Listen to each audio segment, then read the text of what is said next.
What is up, guys? This is Olympio coming at you with an updated deck profile of my Herald of Perfection deck. Now, I know you can see the ultimateness there, but if we just peel it back, Herald is there. So this is mainly on the Herald of Perfection build, and you can see how it has changed, and so on and so forth. So I'll go straight into it. A lot of people were asking me for the rank 6 version, how I would do the deck. So here it is. So to start off, we have one copy of Herald of Ultimateness. So in this, we just have it in here in case we get it early game, but worst case late game, it is just a discard or anything like that. So that is why we have one Herald of Ultimateness. Then we have two Herald of Perfection. Reason for two is having 3 and an Ultimateness and a Saphira is just way too much. That's 5 rituals in the deck, and you don't want to have that many. So I've cut it down to 2, because at the end of the day, these are basically the same. Regardless of which you actually see, it doesn't matter. You still have a Herald of Perfection or a Herald of Ultimateness. Also looks really weird that it's not Ultimate. I'm sorry, Konami. You've hurt my feelings.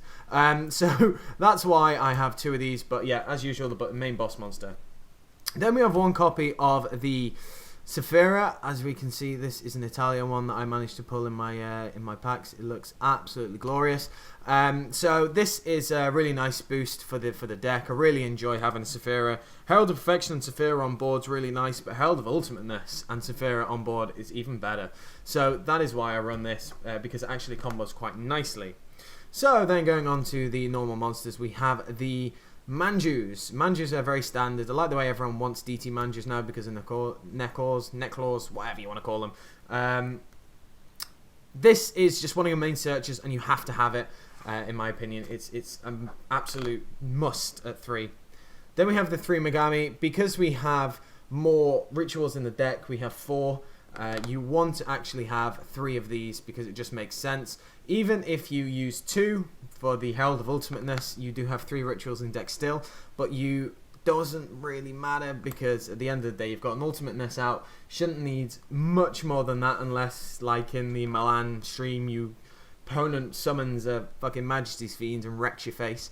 But what can you do? So that is why I have 3 of these, because at the end of the day you need them, and you can actually use all of them in ritual summoning. Then we have the 3 Archlord Christia. This card is just amazing. I think this needs to be at 3. I don't like bumping it down because it just means you don't see it very often. It's good because you still do have some form of graveyard control with the spirits and such, and soul charge. So this is a really good card, and I still think it needs to be ran at 3. So going into the Spirit Engine, we have the Nikotama. We have 3 of these as standard. Then you have your main Spirit Searcher, which is Aratama. This is also standard. 2 Izami, because you can do some nice loops where you discard a Nikotama, add it back, then draw, and as long as you have valid targets in the grave, that is. So Izami is just needed, in my opinion, and it's just really good because if you are just sitting on a Herald of Perfection or Herald of Ultimateness, with that you can just add some resources up and so on and so forth. 1 Ryatsu, because bouncing cards is nice. Using against Shadows or Burning Abyss, it's just really, really great. Obviously, with Burning Abyss, you can't really do it on a Dante as such, unless they attack into it, because obviously it'll switch itself to defense position. 1 Yaksha, just to get rid of any vanities or anything like that we just don't like. Really good card. The 1 Jelen Duo, just in case we need to stall out a little bit, so he is important. Don't forget he can be used as a tribute for Christia because he counts as 2 lights. So that is one important thing people forget. 2 Herald of Orange Light. Just if you're going seconds or you don't like what your opponent's doing, you can do that. It catches a lot of people off guard. The 1 Honest, as you can just see it there. And finally the 1 Mataion, because I really rate Mataion. Catches a lot of people off guard and is just such a powerful effect with that extra little bit of burn. So going on to the spells, we have, I think it was 28 monsters. We have 2 Adventure Ritual. It'd be really nice if it was 3. Konami, come on.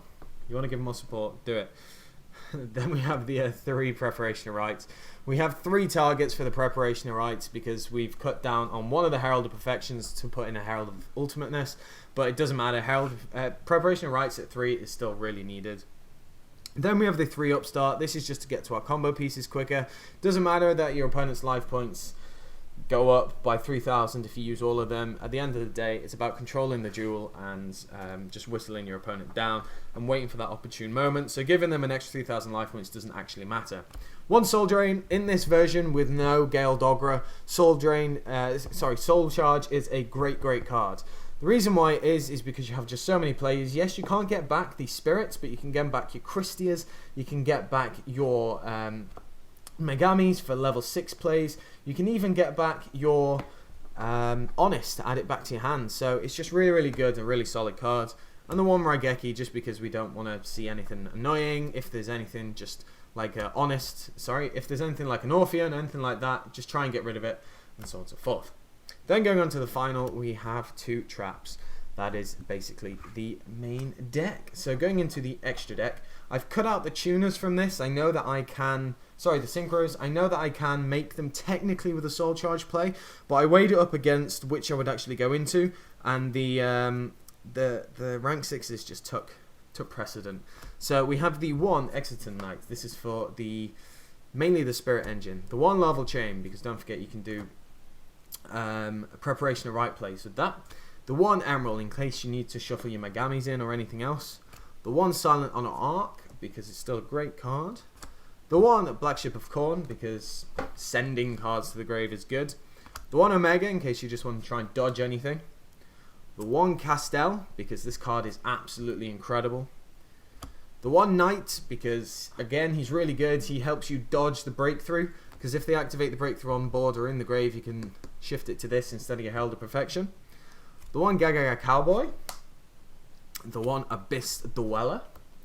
The 1 Ragnar Zero, because this card is really great currently with all the attack modifications going around with the Quillforths and also the Burning Abyss. And then finally the 1 Rhapsody and Berserk, because getting rid of the breakthroughs mainly in grave is very important. And then finally going on to the rank 6s, we have the 1 M7, because recycling cards back into your hand from your graveyard is really nice, so it's also good. The 1 Photon Strike Bouncer, just in case we don't like any effects on board or we're running low with negates in hand, so we want to take care of monster effects with this. And then finally one of the new ones, we have the number 39 Beyond Utopia, or Utopia Beyond. Reason why I am running this is because it sends all your opponent's monsters attacks to 0 when it hits the field, and that's just huge because you're basically getting in 3,000 attack. And if you couple it with your Herald of Perfection or your Herald of Ultimateness, it's just really nice, because you know that the effect's going to go off unless they flip over a warning or something like that, and it just means it gives the deck a little bit of an extra boost with the power.